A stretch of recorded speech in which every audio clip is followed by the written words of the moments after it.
Jofer Jeff. I'm Jeff. And as everybody knows, I love slasher movies. And I love great slasher movies. But every once in a while I'll run into a slasher movie that makes it impossible to like it. It's one of those movies you watch and you're angry that you watch it. I put together 5 of them. Now it's not the only 5, but it's 5 I could think of right off the top of my head. So let's get started. We got number 5, Sleepaway Camp. I'm just kidding. Anything outside of number 1. I'm talking about 2, 3, and Return to Sleepaway Camp. They are all craptastic with no redeeming values. Part 1 is one of the best ones, and it has a shock ending that pretty much everybody who's seen the movie remembers. I mean, seeing Angela with a penis kind of burns into your head. Part 2 and 3 star Pamela Springsteen, who takes over for Angela, and no longer is Angela a boy trapped in a girl's, well, kind of I guess the other way around. But she plays it straight as Angela is a girl who's had a sex change operation. She begins to kill naughty campers. She kills a lot of them. 2 and 3 are interchangeable. They were filmed back to back. Part 3 actually takes place. Angela poses as a camper for troubled youth, and it's just awful. Part 4 I had a lot of hope for. Now you might be thinking Part 4 is The Survivor. That's actually an unfinished film. I'm talking Return to Sleepaway Camp.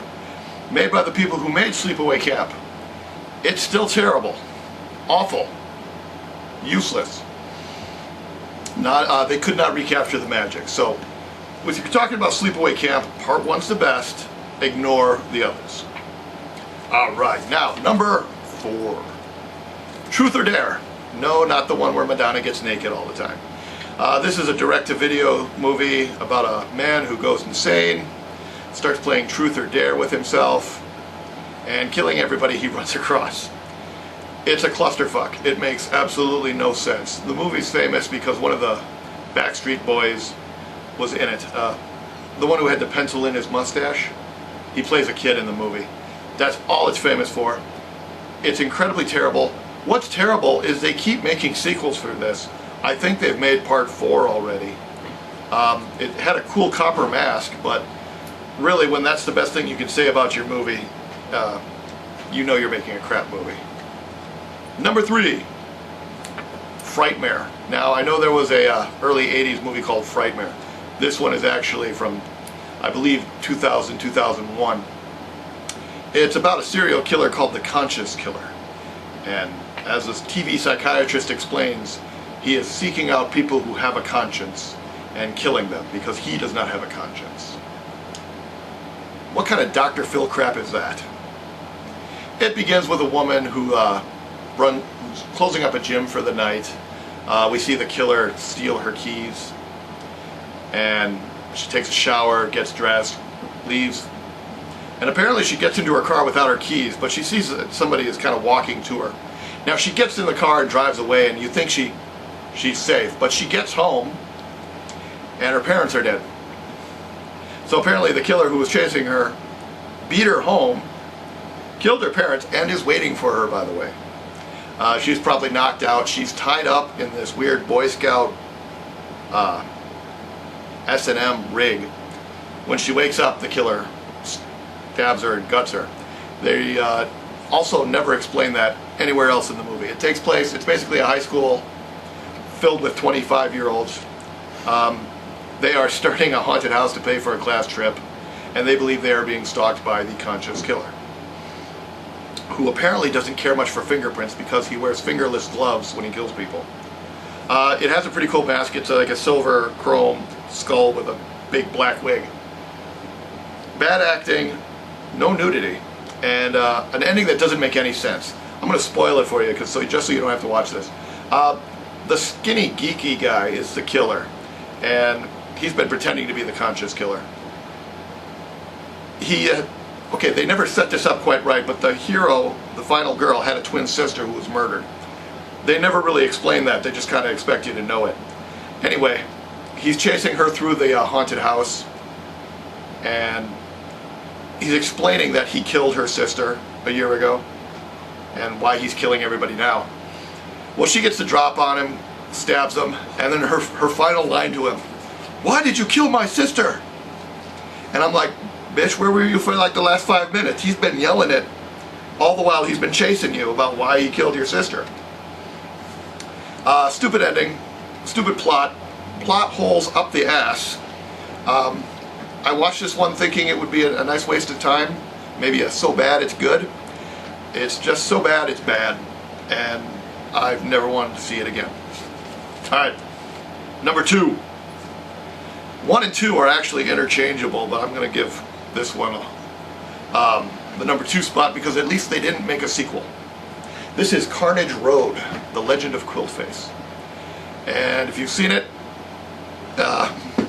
it's a low-budget movie, I'll be honest with you. Any movie that uses a rubber latex mask as the killer that they probably went out and bought at the local Halloween store, you know it's going to be a shit movie. It's about a bunch of college students, 4 college students.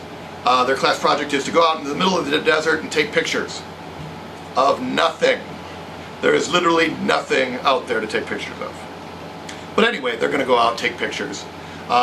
They run afoul of a local legend called Quiltface, who cuts off people's faces and makes a mask out of it.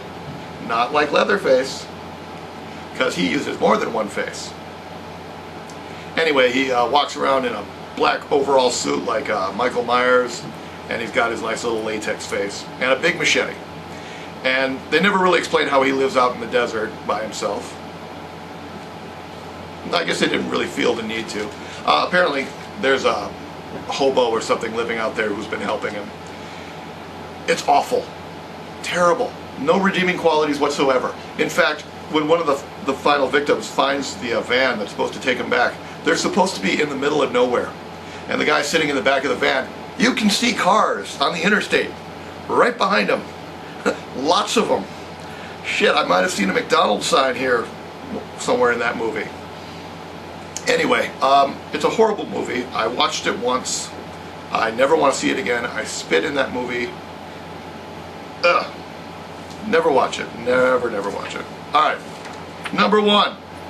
From the people who brought you Quiltface comes an actually pretty famous slasher movie. Camp Blood. They have made 4 of these movies now. Here's the plot. Guy in a clown mask and black overalls kills people in a forest that way too many people go in. He kills everybody. You go out into the woods, he will kill you. And nobody apparently decides to go track this guy. Now, I said they made 4 of them. The first one is complete crap, but it's low budget crap. Part 2 and 3, Part 3 they didn't even call Camp Blood.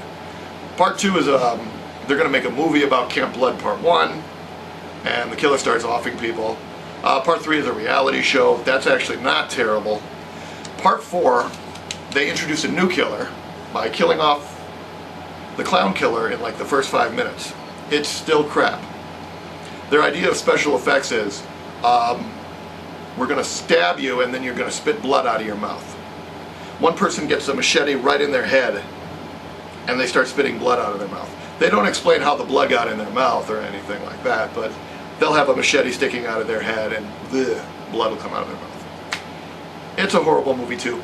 In Part 4, they make like 5 people walking through the forest. They all find the same damn Camp Blood sign. Literally, I counted it. They walk through, oh, what's this? They'll pick up a piece of wood that says Camp Blood on it. We must be in the Camp Blood woods. Yeah, no shit. It's not a big town. You would think that if like 50 people have been murdered in a certain area of woods, you'd know about it. Anyway, the clown mask killer in the beginning, apparently he's explained as this one guy who was a clown for birthday parties. He comes home, finds his wife in bed with another man. He grabs a machete, takes him out to the woods and kills him. And that's where he stays, kills everybody he runs into. That's all you need to know about the movie. Bad special effects, bad acting, bad everything. Now the DVD art cover, VHS when I rented it, looked pretty cool. The clown is looking evil looking, he's got a machete, there's blood. It looks like it was shot on a VHS videotape. It's just awful. I can tell you it's awful. I can also tell you I've watched all 4 movies. I don't know why. You would think that after part 1 you just swear off Camp Blood, but you start giving 2 a chance, you give part 3 a chance, and part 4, I don't know why, I was bored. It was on Hulu or something like that, and Now there were some movies that didn't make the list, but to be on the list you had to have no redeeming qualities. There are lots of movies that are terrible but have some redeeming qualities. I can't stand Rob Zombie's Halloween, but it has some moments. I mean, it's a terrible movie, sure, but there's some genuinely creepy moments and well done things, so that wouldn't make the list. If I start out on the almost made it list, let's go with Scream. Not the Wes Craven Scream, I'm talking about the 1981 Scream movie. It's about a group of rafters. They stumble upon an old ghost town, they spend the night there, and people start to die. It makes absolutely no sense. You're supposed to guess a lot of the plot points. The killer is never revealed, and it's kind of a ghost story. Let's go to 1983's Sledgehammer. One of the first shot-on-video tapes, slasher movies. It's about a killer with a sledgehammer, believe it or not. It's not bad, sure. I mean, it gets a lot of kudos for being the first direct-to-video slasher, but basically it's just a guy in a plastic mask with a sledgehammer. It doesn't even cover his entire face. It's just one of those little face masks. From 2002, we have Silo Killer, a movie so bad I'm shocked that it actually spawned a sequel 7 years later. Picture a guy, they didn't even get an old guy to be the killer. They just got a guy with an old guy mask. And it's not even a good one. They basically walk around killing people. Got the same black overalls like everybody else. You rarely see the farm. This guy is not haunting a farm. He's basically in the desert. You see nothing. It's a terrible movie. There's just a couple of funny laugh out loud moments, but that's it. Last one that almost made the list was Blood Hook. I actually kind of like this movie, even though it's bad. Think of it as a fishing slasher movie. The reason I kept watching it is because I wanted to see if the killer was actually a human or if this was a fish literally trying to kill people. It's reverse fishing. Basically, the killer kills people by being in the water, throwing out a hook, and dragging people into the water. I thought it was actually fish people were killing these people, but no, it's actually a human being. It's a trauma movie. All trauma movies are shit. All of them. Dead Dudes in the House, God, what was that? Splatter University, Tromeo and Juliet, Kabuki Man, Toxic Avenger. They're all shit. Blood Hook is probably my favorite trauma movie at all. And like I said, I watched it just to see if there were fish people or not. And a fishing slasher sounds like a pretty good idea. So that's my list. Let me know if you missed anything, or if I missed anything, or tell me what you loved about these movies or what you hated about them. And please like and subscribe, and leave comments below. Thanks for watching.